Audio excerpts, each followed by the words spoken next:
Good morning mga tropa at mga idol. Meron tayong babaklasin dito na cellphone. Ibabahagi ko po sa inyo kung paano po ito babaklasin. Ito po ay Vivo Y04. Unang-una, tanggalin natin itong takip. Yan, gamit tayo ng blower.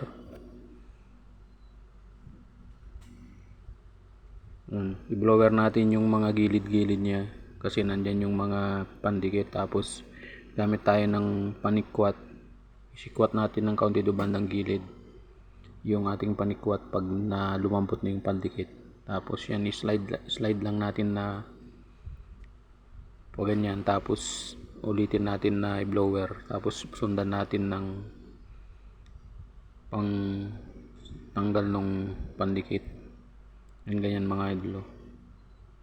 Dahan-dahan lang kasi meron diyang yung sensor flex nung kanyang home. Ayan. Tapos slide din natin na ganyan yan. Yung pang nikwat para matanggal yung mga pandikit doon sa kanyang back cover. Dito kasi sa likod ng back cover na to, may nandyan yung mga screw na ating tatanggalin para matanggal natin yung kanyang back frame. Yan. Yan, ganyan. Ganyan lang, dahan-dahan natin. Tapos dahan-dahan natin na iangat-angat. Ayan o, nandun yung flex na ating iniiwasan. Nandito, kailangan nating maingat. Ano po? May mga pandikit talaga na napakadikit, napakakunat. Ayan, natanggalan natin. Ayan, ito yung pandikit o. Ayan. Ayan, natanggalan natin yung back cover niya. Ngayon tatanggalin natin yung mga screw dito. So napakaraming screw nito, kaya tiyaga kayo mga idol. Tanggalin natin yung mga screw isa-isa para matanggal natin itong kanyang back frame. Dito sa back frame na to, nakakabit dyan yung flex nung kanyang sensor, yung fingerprint. Kaya pagtanggal natin mamaya, kailangan natin ingatan din. Yan, habang tinatanggal natin yung mga screw. Yan, nandito na tayo sa mainboard. Tanggalin natin din yung mga screw na yan. Yan, ganyan lang mga idol. Sundan nyo lamang po yung aking ginagawa pag nagbubukas po kayo ng cellphone nyo na Vivo Y04. Yan.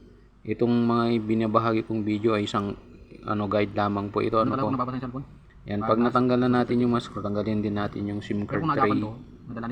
Gas natin, tapos yan, sikwatin natin yung mga lock nung back frame nya. Yan, gamit tayo ng mga panikwat na pang sikwat. Lahat ng igilid nya, sikwatin natin yung panlock, no? May mga lock kasi dyan na nakalock siya. So pag nasikwat na natin yon, atin lang i-slide yung ating kamay. Ayan, matatanggal na natin itong kanyang back frame. Ayan. Ayan. Ngayon, ito na yung flex na ating tatanggalin. So nasa loob po siya ng kailangan natin tanggalin muna itong itong cover na to ng mainboard. Tapos i-detach natin yung fingerprint. Tapos i-detach natin din yung FPC po nung charging line. Tanggalin natin itong charging board. Yan, pati yung alternator meron dyan, tanggalin din natin. Sungkitin natin na ganun. Yan, natanggal na natin. Tapos tanggalin din natin itong mga rubber protector dito sa kanyang connector ng headset, saka dun sa charging pin nya. So sunod natin tatanggalin mga idol itong mainboard. Yan, tanggalin natin yung flex nung LCD. Ayan yung flex nya. Yan din yung flex nung charging line. So sikwatin natin ngayon, labas natin yung board.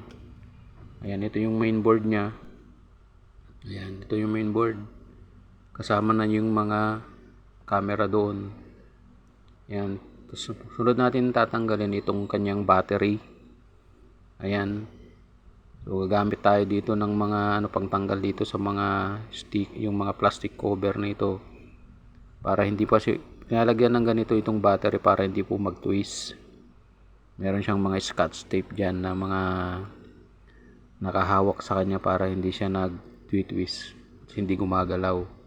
Hilahin natin ganyan. Ito yung pull out ng battery, itong strip na to.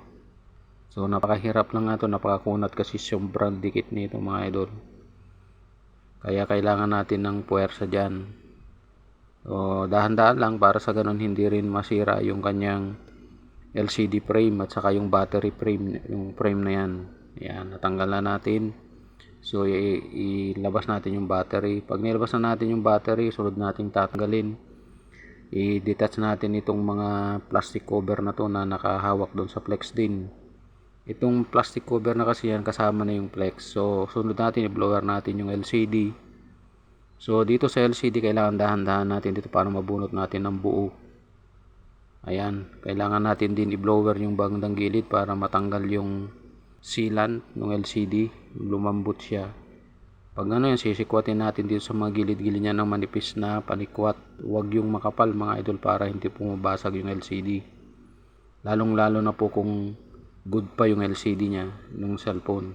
So yan, dahan-dahan lang, i-slide lang natin ganun pag nakuha na natin yung nakababa ng LCD, no? Ayan.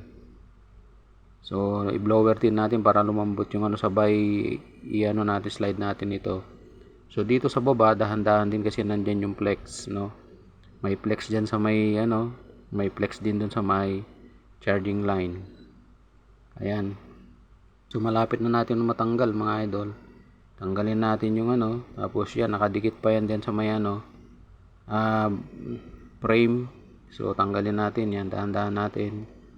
Alalayan natin ang ating pagtanggal din sa flex niya para hindi rin maputol. Yan, tanggalin natin yung mga plastic na na pandikit. Ayan, natanggal na natin. So yan, dahan-dahan natin yung sa baba. Yan, tanggal na natin.